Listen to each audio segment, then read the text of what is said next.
नमस्कार मेरे प्यारे विद्यार्थियों, मैं हूं प्रवीण बंसल और हम कर रहे हैं कक्षा 12वीं लेखांकन अध्याय 3 साझेदार का प्रवेश। जैसे कि पिछले चरणों में हम यह देख चुके हैं कि जब भी कोई नया साझेदार किसी फर्म में प्रवेश लेता है तो उसको अपनी पूंजी के लिए कुछ रकम लानी होती है और ख्याति के लिए भी। तो आज हम इस चरण में यह सीखेंगे कि अगर कोई नया साझेदार कोई पूंजी लेकर आता है तो यह एक संभवतः एक विकल्प हो सकता है कि सभी साझेदार इस बात पर सहमति दें कि जो भी अब आने वाली नई फर्म में पूंजी होगी वह नए साझेदार द्वारा लाई गई पूंजी के हिसाब से ही हो, जिस चीज को हम एक उदाहरण से समझ सकते हैं। चलिए सीखते हैं इसको एक उदाहरण के रूप में। अ और ब एक फर्म में साझेदार हैं तथा 2:1 के अनुपात में लाभ का विभाजन करते हैं। वे स को लाभ में 1/4 भाग के लिए शामिल करते हैं। देखिए, जैसे कि मैंने कहा, पूंजी का समायोजन नए साझेदार के प्रवेश के बाद नए साझेदार के अनुपात के हिसाब से होगा। यह उदाहरण इसी चीज को मद्देनजर रखते हुए कराया जा रहा है। अ और ब एक फर्म में साझेदार हैं तथा 2:1 के अनुपात में लाभ का विभाजन करते हैं। वे स को लाभ में 1/4 भाग के लिए शामिल करते हैं। स 20,000 रुपये पूंजी के लिए लाता है। देखिए, प्रश्न आपको कहता है ए और बी दो पार्टनर हैं जिनका अनुपात 2 और 1 है और नया साझेदार जिसका नाम स या सी है वह 20,000 रुपये पूंजी के लिए लाता है और उसका साझेदारी फर्म में जो अनुपात है वह होने जा रहा है 1/4। फिर प्रश्न कहता है अ और ब की पूंजी क्रमश 45,000 और 15,000 रुपये होगा। यह निर्णय लिया गया कि साझेदारों की पूंजी नए लाभ विभाजन अनुपात के अनुसार होगी। अ और ब की नई पूंजी ज्ञात कीजिए तथा इसे मानते हुए रोज नामचा प्रविष्टियां कीजिए। देखिए, नया साझेदार जिसका नाम सी है वह 1/4 हिस्से के लिए आता है, अर्थात जो कुल पूंजी है वह 20,000 गुणा 4 80,000 होनी चाहिए।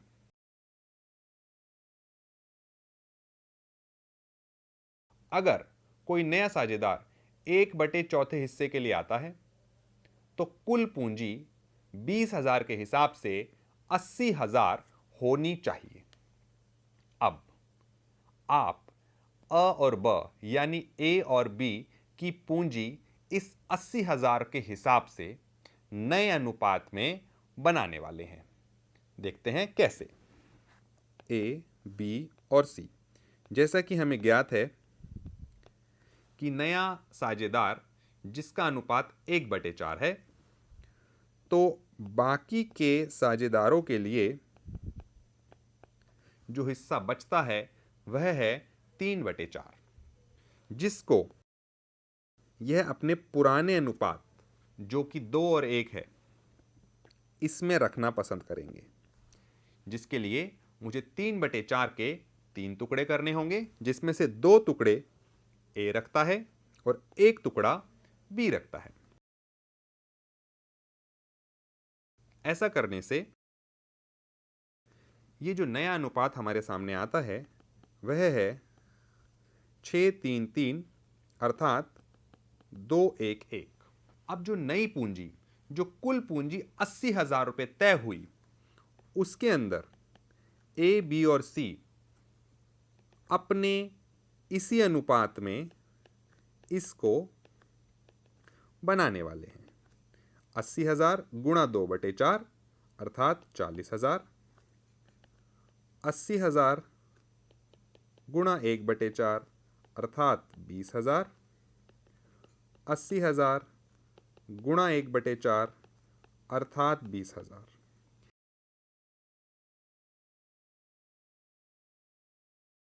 यह होगी नए साझेदारी फर्म में बाकी के सभी साझेदारों की पूंजी। ए 40, बी 40, सी 20,000। प्रश्न ने पहले ही आपको कहा कि अ की पूंजी 45,000 और ब की पूंजी 15,000 है। अब यहां पे विद्यार्थियों को ध्यान देना चाहिए, अ जिसकी पूंजी पहले से ही 45,000 निकाली जा चुकी है, उनकी पूंजी 40,000 हो गई है। अर्थात ए फर्म में से 5,000 निकाल करके ले जाएंगे और ब या बी जिनकी पूंजी 15,000 है, उनकी पूंजी 20,000 रुपए तय की गई है। अब यह फर्म में 5,000 रुपए लेकर के आएंगे और यही कहलाता है पूंजी का समायोजन। चलिए इस समायोजन को और अच्छे तरीके से सीखने के लिए एक और उदाहरण किया जाए।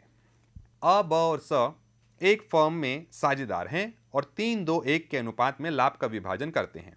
वे द को फर्म में 1/4 भाग के लिए प्रवेश देते हैं। देखिए, ए, बी और सी और नया साझेदार जिसका नाम है द, उसको हम डी बोल सकते हैं। डी 1/4 हिस्से के लिए फर्म में प्रवेश करता है। जब वह 1/4 के लिए प्रवेश कर रहा है तो वह इस 1/4 को प्रश्न के अनुसार 1/8 अ से लेता है या ए से लेता है और 1/8 बी से लेता है। तो चलिए सबसे पहले हमको लाभ अनुपात का ज्ञात होना चाहिए। जैसे कि प्रश्न ने पहले से ही तय कर दिया है कि वह ए और बी से 1/8 और 1/8 लेगा, तो देखते हैं नया अनुपात क्या होगा।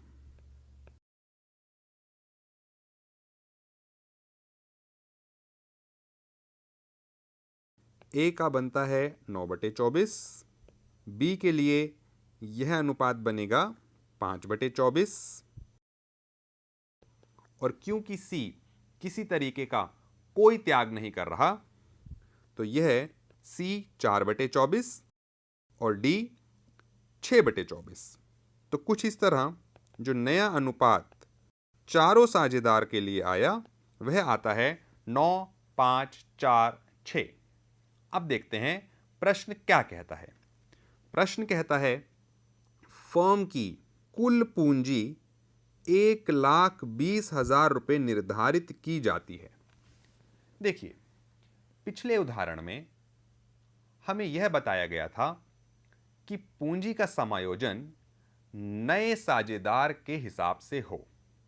अब इस उदाहरण में हमें चारों साझेदारों की कुल पूंजी पहले से ही प्रश्न में दी गई है और इस तरह हम नए साझेदार की पूंजी को भी पता लगा पाएंगे और यह भी जान पाएंगे कि पुराने साझेदार अब किस पूंजी के साथ काम करने वाले हैं। ए, बी, सी और डी 9/24 1,20,000 के लिए जो बनता है 45,000।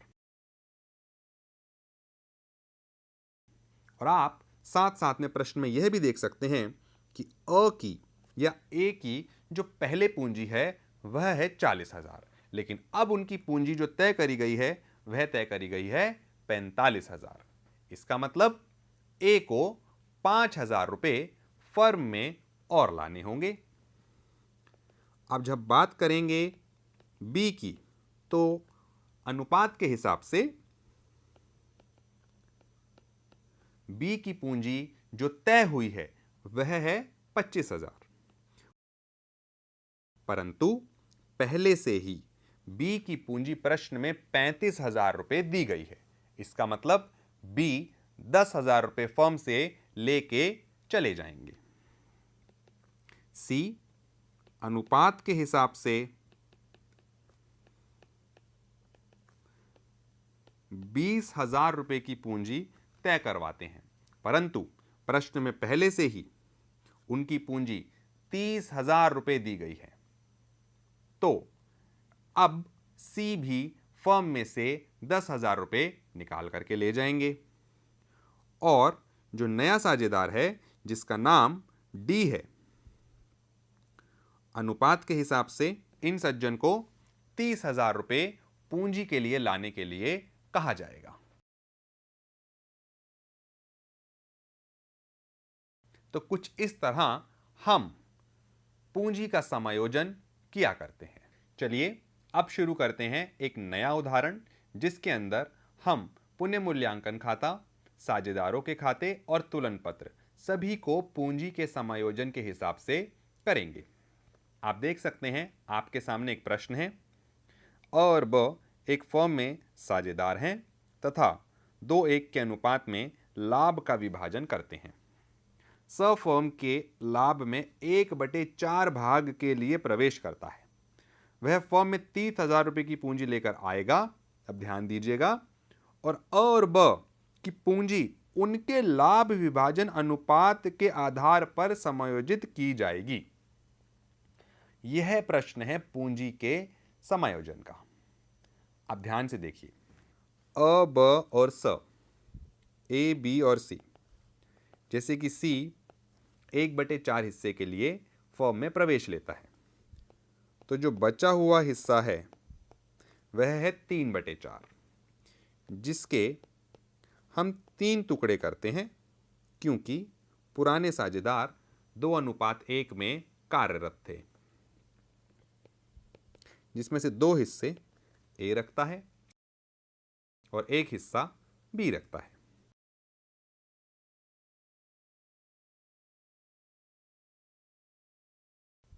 तो इस हिसाब से जो नया अनुपात बना वह बना 6:3:3, अर्थात 2:1:1। और अब सी, जो कि नया साझेदार है, वह 30,000 रुपये पूंजी के लिए लाता है और आप देख चुके हैं वो 1/4 हिस्से के लिए ही फर्म में प्रवेश ले रहा है। अगर कोई साझेदार 1/4 हिस्से के लिए 30,000 रुपये की पूंजी लेकर आता है, तो इसका मतलब यह हुआ कि नई फर्म की जो कुल पूंजी है वह होने जा रही है 30,000 गुणा 4, अर्थात 1,20,000 रुपये। अब नए अनुपात में इस 1,20,000 की पूंजी को बांटा जाएगा और नया अनुपात है 2:1:1, जिसमें यह पूंजी बटेगी 60,000 ए के लिए, 30,000 बी के लिए और 30,000 सी के लिए। तो यह हुई तय पूंजी। और जैसा कि मैं आपको पहले ही बता चुका हूं, यह प्रश्न आपके पास एक पूरा प्रश्न है, जिसमें पुनः मूल्यांकन खाता भी बनेगा और साझेदारों के खाते भी बनेंगे। और साझेदारों के खाते बनने के बाद आपको पता लगेगा कितनी पूंजी होनी चाहिए, जो पहले से ही हमने तय कर ली है, 60,000, 30,000 और 30,000। अब मान लीजिए सभी खाते बनाने के बाद आप यह जान पाते हैं कि जो ए या अ की पूंजी है वह होती है 70,000, लेकिन जो तय की गई पूंजी है वह है 60,000। तो यहां ए को 10,000 रुपये और लाने को कहा जाएगा। तो चलिए प्रश्न को आगे बढ़ाते हैं। प्रश्न का तुलन पत्र आपके सामने है। जैसे कि आप देख सकते हैं, आपके पास कैश है, बैंक का कैश है, विविध देनदार जिनसे आपने पैसा लेना है, स्टॉक, फर्नीचर, मशीन व भवन, यह चीज़ें आपके तुलन पत्र में पहले से ही दी हुई हैं। अब प्रश्न ने कुछ शर्तें भी रखी हैं, जैसे जो नया साझेदार है वह 12,000 रुपये ख्याति के लिए लाएंगे, और जो भवन आपको 40,000 रुपये का दिखाई दे रहा है वह 45,000 रुपये का हो गया है। जो मशीन 25,000 की दिख रही है वह 23,000 रुपये की हो चुकी है। देनदारों पर 6% की दर से डूबत ऋण के लिए प्रावधान बनाना है और चालू खाते खोलकर अ, ब और स की पूंजी का समायोजन करना है। मुख्य रूप से चौथी शर्त इस प्रश्न की विशेषता है। यह तो हम सभी जानते हैं कि पुनः मूल्यांकन खाता कैसे बनता है, तो आइए उसी पे एक बार चर्चा कर लेते हैं। और यह जो चौथी शर्त है, इसके ऊपर हम खास तरीके से कुछ चर्चा करेंगे। भवन 45,000 के हो चुके थे, जबकि तुलन पत्र में वह 40,000 पे ही दिख रहे थे, तो यह हुआ आपका 5,000 रुपये का एक लाभ। फिर मशीनरी 25,000 से 23,000 पे आई, यह हुआ 2,000 का घाटा। और 8,000 के 6% के हिसाब से डूब जाने की आशंका रखते हैं, तो यह भी एक घाटा होता है। तो इनका निचोड़ यह निकलता है कि हमें 2,520 रुपये का लाभ, और यह जो लाभ है पुनः मूल्यांकन खाते का लाभ, यह लाभ पुराने साझेदारों में पुराने अनुपात में बांटा जाता है, जो कि 2:1 में बटेगा। ए के लिए 1,680 और बी के लिए 840। तो यह हुआ पुनः मूल्यांकन खाता पूरा। अब हम चाहते हैं कि हम साझेदार खाता बनाएं, परंतु उससे पहले मैं आपको प्रश्न में दी हुई पूंजी और बाकी की चीजें दिखाना चाहूंगा। प्रश्न में जो पूंजी है वह ए की 50,000 और बी की 32,000 है, और इनके पास एक सामान्य संचय है, अर्थात कुछ पुराने पैसों को इन्होंने बचा के रखा हुआ है। और यह चर्चा हम पहले ही कर चुके हैं, अगर कोई पुराना संचय है तो उस संचय पे पूर्णतः पुराने साझेदारों का पुराने अनुपात में ही हक होता है, और इस संचय का जो मूल्य है वह है 6,000। तो चलिए शुरू करते हैं। इससे पहले मैं आपको फिर से एक बार याद दिला दूं कि हम पहले ही जान चुके हैं कि वह 30,000 रुपये पूंजी के लिए लाएगा, और प्रश्न ने कहा कि वह 12,000 रुपये ख्याति के लिए लाएगा। तो देखते हैं साझेदारों का खाता। साझेदारों के खाते में सबसे पहली चीज ए और बी के खाते में उनकी पुरानी पूंजी लिखी गई। फिर जो हमने पूंजी के समायोजन के समय यह चर्चा की थी कि नया साझेदार 30,000 रुपये लाएगा, और ख्याति का जो 12,000 रुपये का भुगतान नए साझेदार ने किया था, उसके ऊपर पुराने साझेदारों का हक होता है, जो 2:1 है। 12,000 रुपये को 2:1 में बांटा गया, जो 8,000 ए को और 4,000 बी को दिया गया। उसके बाद हमने देखा जो पुराना संचय 6,000 रुपये, 4,000 और 2,000, वह भी पुराने साझेदारों को ही दिया गया। पुनः मूल्यांकन के 1,680 और 840 भी पुराने साझेदारों को पुराने अनुपात में ही दिए जाएंगे। और अब जो चौथी शर्त थी उसको करने का समय आ गया है। चौथी शर्त में आपको यह कहा गया था कि सभी साझेदारों की पूंजी नए साझेदार की लाई गई पूंजी के हिसाब से समायोजित की जाएगी।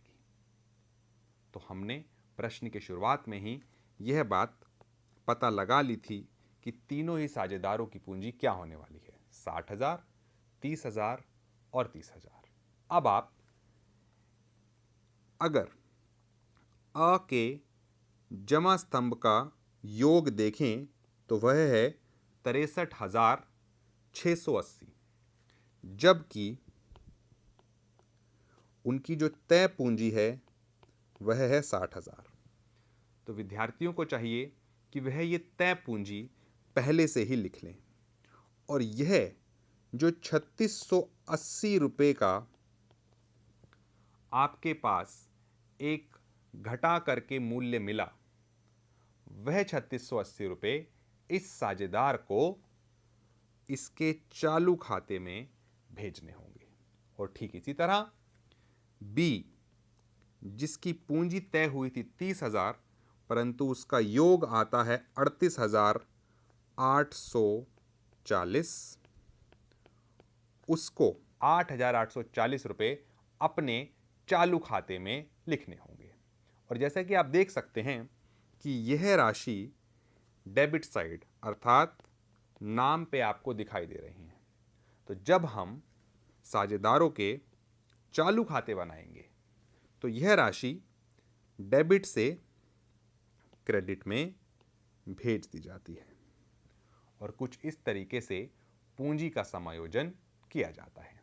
और अब आखिरी समय में हम तुलन पत्र बनाएंगे और उन सभी चीज़ों जिनके अंदर कोई शर्त नहीं थी वह वैसे ही लिख दी जाएंगी। और जैसे ये देनदार जिनके ऊपर आपने संदिग्ध ऋण बनाया, स्टॉक वैसे ही लिखा गया है, फर्नीचर वैसे ही लिखा गया है, मशीन की कीमत कम करके लिखी गई है शर्त के अनुसार, भवन की कीमत बढ़ा करके लिखी गई है शर्त के अनुसार, लेनदार उतने ही दिखाई दे रहे हैं, देय विपत्र उतने ही दिखाई देंगे। और अब आप देख सकते हैं जो पूंजी तय की गई थी वह आपको तुलन पत्र में दिखाई दे रही है, वह भी दायित्व की तरह। और ये जो चालू खाते अभी अभी आपने पता लगाए यह भी बैलेंस शीट में यही दिखाई देंगे, क्योंकि यह भी क्रेडिट ठीक पूंजी खातों की तरह आपके सामने आए हैं। और इस तरह आपके तुलन पत्र के दोनों ही स्तंभों के योग एक पाए जाते हैं। और इस तरह से हम अपने इस अध्याय को पूरा करते हैं। धन्यवाद।